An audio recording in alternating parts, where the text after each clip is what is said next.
Welcome to the exciting rebirth of Superstar, featuring choose your membership rate as low as just $3 a month. At Superstar, you get expanded, exclusive videoscopes each and every week, unlimited access to special horoscopes, class passes for Synchronicity University, consultations with me, and so much more. All of this in the Superstar space. I look forward to meeting you there.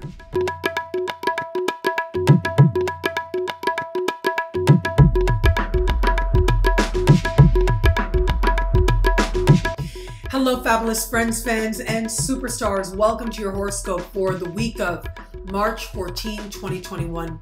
I am your astrologer, Nadiya Shah. Thank you for being here. It is a remarkable astrological week without a doubt. The Piscean energy that is with us, on the one hand, is about to get more clear, but also get a lot more intensified as well. I think of Piscean energy as one of compassion, of mysticism, but it also invites us to be imaginative, to think creatively, even to look outside of simply thinking and allow shapes and colors and sounds into the thought process. And that is part of what we are going to see now. On Monday, Mercury will enter the sign of Pisces. Now, if you remember, late last week, we had that new moon in the sign of Pisces with a whole lot of dreamy energy.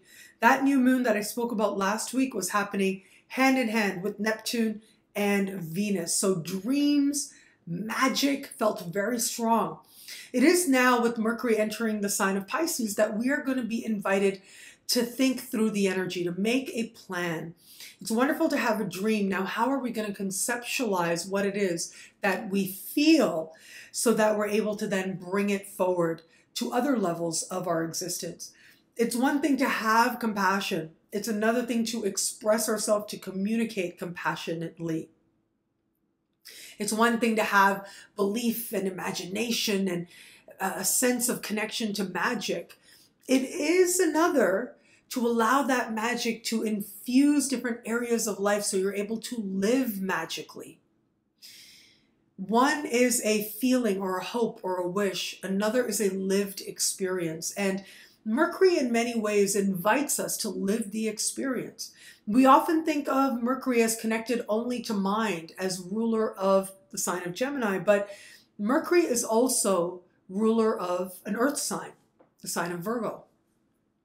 And it is here that thought becomes that much more embodied.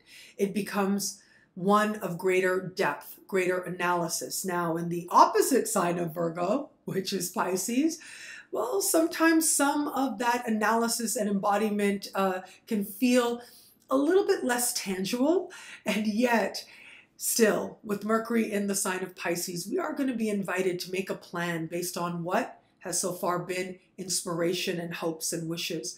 That can make our dreams reality.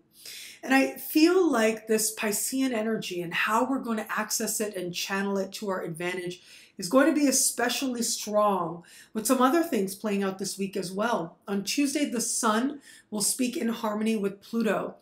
And on Thursday, Venus will speak in harmony with Pluto as well. Now, both the Sun and Venus are traveling close together in the sky. They are going to meet at the beginning of the sign of Aries, and I'll be here to talk about it every step of the way. We'll talk about that next week. But for now and for this week, we've got these two planets both connecting with Pluto. Pluto is intensifying the energy of these placements.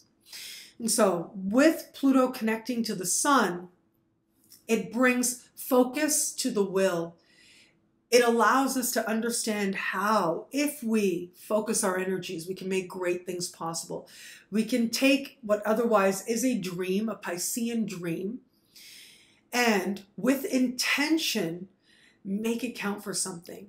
Have it affect change on a deep level, on a level of the collective. But it is the energy of Venus, of course, that is love. Love that is in the energy of Pisces is love that is mystical, love that is compassionate, love that is strengthened when sacrifice is involved. Now, when we think of sacrifice, there are some sacrifices that are not so healthy and some that we take on very willingly. Part of that is delayed gratification, of course, right? It is said in The Road Less Traveled by Scott M. Peck that people who value themselves, people who love themselves, it shows in different ways. And one of the ways that it shows is that when someone loves themselves, they're able to demonstrate delayed gratification when it matters. So I share this not to make us hard on ourselves, right? That's not what it's about. But when you understand that there are some rewards, some payoffs that are more valuable and more satiating than the instant gratification of giving into a whim, when we're able to channel that energy upward and onward, even just a little bit so that we can have a bigger payoff, that demonstrates something of self-value, of self-love, of self-trust. That demonstrates an awareness that we consider our efforts valuable. So much so that we're willing to be strategic with them. We're willing to direct them. Intelligently, compassionately, yes, but towards a higher aim. Because life is not simply one of stimulus and response. It's not simply us reacting to our environment and behaving from that place of reaction. But life is multi-layered. Yes, we need to have those moments when we have desires and we're able to meet them. We're able to live a rich existence. We're able to eat the cake, right? We're able to have those moments, and that's a beautiful thing. But a part of being human is also defining for ourselves, as part of our own unique journey, what our higher values are going to be, what really matters, what impact are we going to have, what good are we going to do in the world, and what does compassion uniquely look like for you? What I will say is compassion is not self-sacrificing to the point where we sacrifice something essential within us. Compassion is giving, yes. And when we sacrifice, we gain so much. But there are some sacrifices that are not worth it. And it's not worth it when we give up something essential about ourselves and our truth and what truly matters to us. And so being able to make that distinction is a part of the journey of self-value. It is a part of the journey of self-love. So I'll give you an example. I have a dear friend of mine. A few years back, she had a child, she had a baby, and I saw her shortly after she had her baby. And I remember her saying that she's happy to have this new life. She's happy that she has this baby. And yet there's a part of her inside that felt so guilty because she felt like she was mourning the loss of the girl that she used to be. She knew that her life would never be the same going forward from here now that she had had this child, now that she had this life with her. And in a way, there was that sacrifice of who she used to be. And there's sadness for the sacrifice, and yet she took on that sacrifice very enthusiastically, very willingly, because she knew on some level that she would gain so much for it. And she has. Now, years later, I can see it. I can see the shift of energy in her posts and in her face. How much she has gained, a new understanding of self, a new understanding of love itself has emerged for her. Now, this is different for every person. That was her journey, and her journey involved motherhood. But we make other types of sacrifices as well. And sometimes some sacrifices we make are just not worth it. They ask too much. And so what is the distinction for us, right? Where is it that we've gone too far with that sacrifice?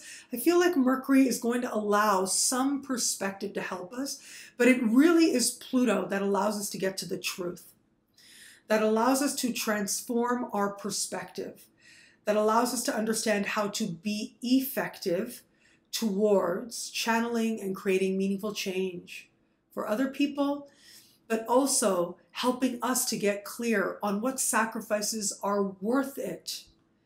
Where are we going to sacrifice so that others can experience meaningful change? And where is it that our sacrifice is really for us? And then other people are responsible for how they want to take the information, what they want to do with it. They're responsible for their own journey, their own transformation, their own change. And in that way, we can be a conduit. We can give of our time. We can give of our love. We can give of our compassion, knowing that people will meet it to the point that they are capable of meeting it.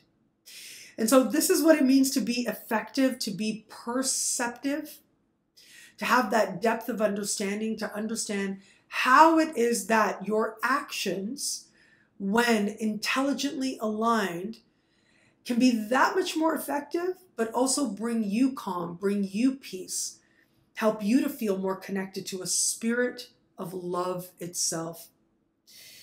Love and compassionate love is a beautiful thing. And we glorify giving it to others, and we should, of course. But we have to make sure to give it to ourselves as well, because it is ultimately that balance that strengthens both. And at the end of the day, we cannot be responsible for the growth, the understanding, the transformation of another. There are some things that only we can do for ourselves, and we cannot do someone else's work for them. And I feel like that's part of the distinction now. All of us in at least one area of life are coming to this understanding that there are certain areas, certain people, certain places, things, situations where we have done what we could, and now it's time to just shift focus, to understand how we're going to be more effective. And one of the more powerful ways to shift focus is toward the self. Instead of looking at another and what they need to change, how they can align with a life that is more loving or more compassionate, to focus instead that energy gently towards ourselves. To give, but also to receive the love that we give is a powerful thing. With Mercury in the sign of Pisces, words have the power to affect the collective. Our words, your words, have the ability not only to shift people and lives, not only to make an impact, but to shift the collective energy itself. All communication is infinite. All communication is infinite. What that means is, I could say something in this video today, and it could mean one thing to you. 10 years from now, 20 years from now, 50 years from now, you may be doing something, you may be gardening or cooking, and you'll remember something from this video, and it's exactly what you need in that moment. You may interpret it differently in that moment, and it makes all the difference. It can shift things for you in powerful ways in your life. All communication becomes a part of you, a part of the psyche, the unconscious. But we can also say a part of the soul, a part of the spirit. Communication shapes us, makes us who we are, tells us what's possible for us, and helps affirm our role as part of the larger collective in some way or another. And so it becomes that much more important to be mindful about what and whom and what language we are exposing ourselves to. It becomes that much more important to be mindful of what we are communicating, how we are communicating it. Knowing that language, knowing that those words, knowing that communication is infinite. It becomes a part of another's psyche, another's spirit, another's soul journey. For this lifetime, certainly, but like I was telling you earlier, as my aunt used to say, that wisdom, that knowledge is already within us. It's about getting the ego out of the way and allowing it to come forward. Well, all of that communication we allow ourselves to receive, there are moments when we are blessed enough to know that something within us can get out of the way. That wisdom isn't just based on our own experiences, but that we have that wisdom on a soul level from all the experiences we've had, all the communications we've had. We can think of it as this life, and if you are so inclined, you can think of it as all of our lives. That wisdom from all of our lives is available to us now, if we allow it, if we allow it. And so, communication is infinite, it is powerful. It can shift the collective energy. It certainly can shift the individual. So how do we shift the collective? Well, it has to do with intention, and it has to do with genuine love for ourselves, for others. genuine compassion for ourselves and others is a powerful way to shift energy around the globe.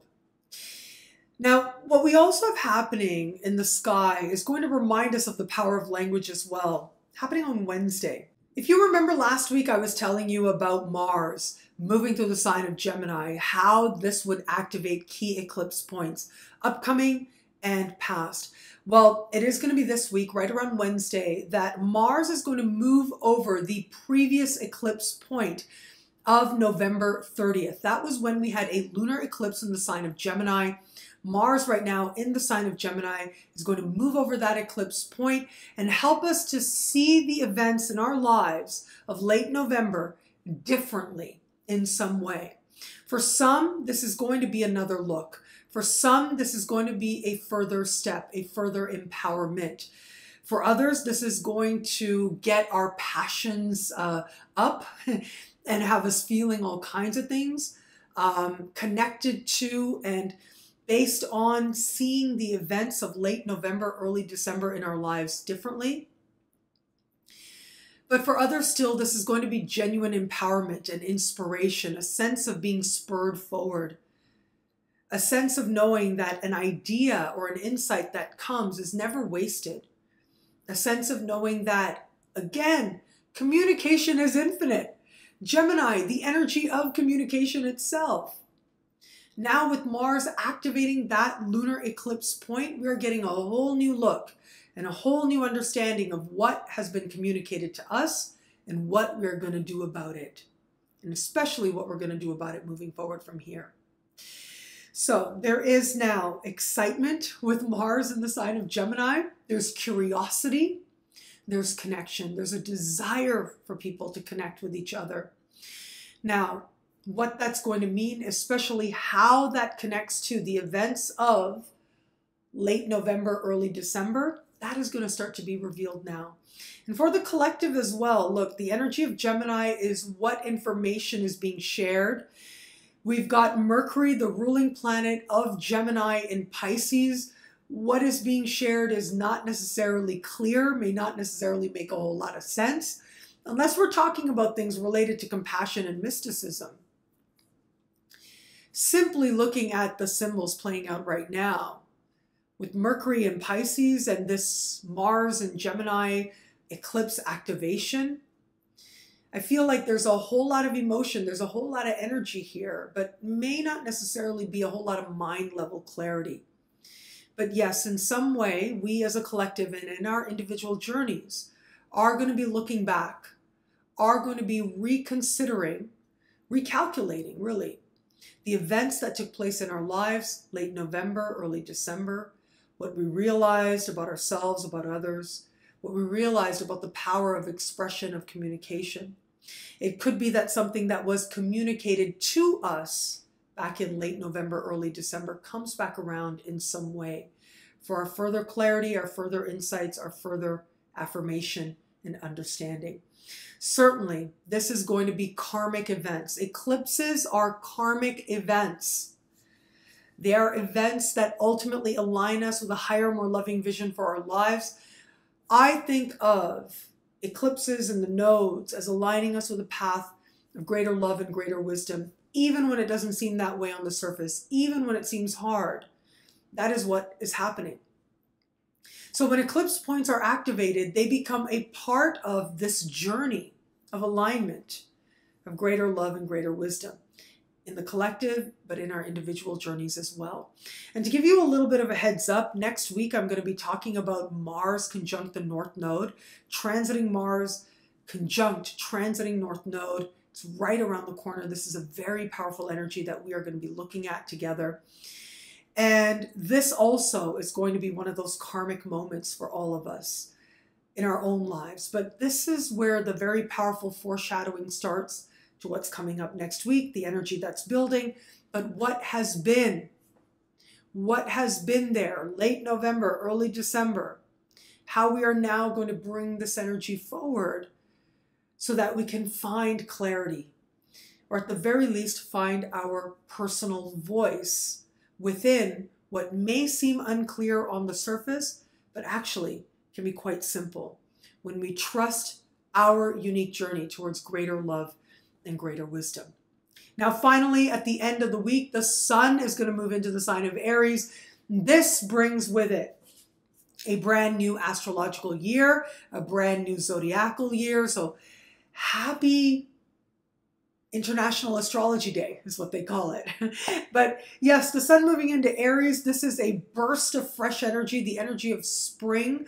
Whether or not it feels like spring where you are, we are going to be feeling an energy of spring very strongly take place. An energy of life is going to start, and it's just the beginning. Coming out of a more mystical, dreamy energy, the sun moving from Pisces into Aries, it is going to feel like a wake up in at least one area of life. All of us are going to feel like we didn't realize the lights were dim until they were super bright, just like that. And that's part of the excitement of this energy. And yes, for the collective as well, there's a sense of freshness, of newness, and all of us are going to want to embrace new experiences as part of knowing and feeling that we are at the start of a new season. Energetically, perhaps it isn't showing up in the seasons where we are just yet, but energetically, certainly, we are ready for the new and the next and the exciting. What I love about this week for us, well, look, there's a lot here. It's a powerful astrological time. I do love all this energy of mind and communication. And even though we're going to start to shift gear as we get to the end of the week and into next week as well, I gotta say, Piscean energy is pretty awesome. It's cool, it's mystical, it's creative, it's inspired. It invites us to plug into source, to understand ourselves as part of the collective communion of souls. It invites us to understand how we are connected to everyone and everything, that we are never alone because we are energy. We are soul, we are spirit, and everything is soul and spirit. It invites us to consider how the world is alive with consciousness. We as conscious beings are connected to all of consciousness, and we can feel it as we move through the world. This illusion of alienation, this illusion of separation is just that, an illusion. What's real is our deep interconnection to everyone and everything. And this beautiful Piscean energy is going to be jacked up that much more with a week like this, or at the very least, we are going to be invited to emphasize it in our own lives. With Pluto sextile the sun, sextile Venus, there's a lot of love on offer, universal love on offer. And with a little bit of intention, we may also see how this universal love can give way to the miracle of interconnection. The awareness of, the experience of consciousness, the awareness of and experience of how you are connected to everyone and everything, from the sky right down to right here on earth. And that means that you really are never alone. There's always guidance. There's always mysticism. There's always magic. And there's always love. Well, thank you so much for watching. What do you love about this week? Let me know in the comments below. I love reading you guys, and to prove it to you, here are some of my most recent favorites. Thank you so much to everybody who likes, comments, subscribes, shares, thumbs up. It all means so much. I love reading you guys, so thank you so much for your comments as well. I try to share as much as I can when I can, but thank you. And of course, if you want to know how all this wonderful stuff, this wonderful sky this week speaks to you and your sign, log on to NadiyaShahSuperstars.com. Now you can choose your membership rate as low as just $3 a month, gets you access to expanded, exclusive videoscopes for each sign each week, as low as just $3 a month. Higher tiers get you access to special horoscopes, class passes, even consultations with me, and so much more. All of this in the Superstar space at NadiyaShahSuperstars.com. I look forward to meeting you there. Synchronicity University's spring session is underway and in full effect. Earlier today, we had part 2 of the 8th house in astrology. The 8th house, money, power, respect. We looked at planets in the 8th house, natal planets in the 8th house, and that should be available for download right about now. So you can go to synchronicityuniversity.com, download that class. Next week, because I'm doing an event with Kepler College, I'm doing an event with a school out in Istanbul for astrology days. That means that Synchronicity University spring session is going to be on hold for just a moment, and then we're going to come back the following week and talk about the fourth house, reckoning with the past.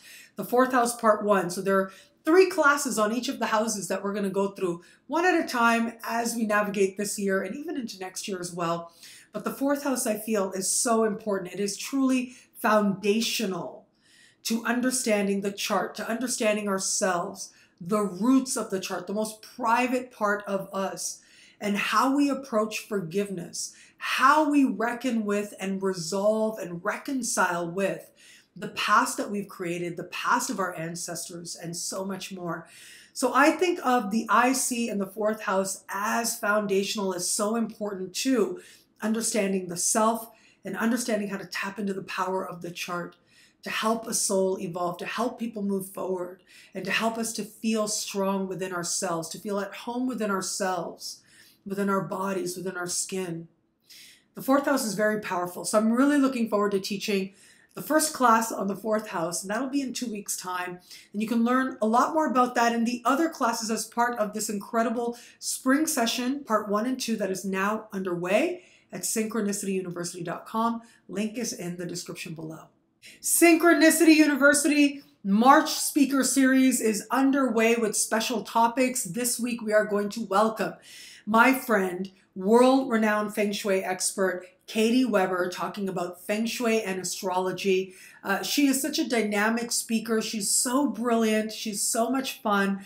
I know that we're going to enjoy this class together so much. So if you're already signed up for the speaker series, that's amazing. I hope that you're enjoying every single moment of it.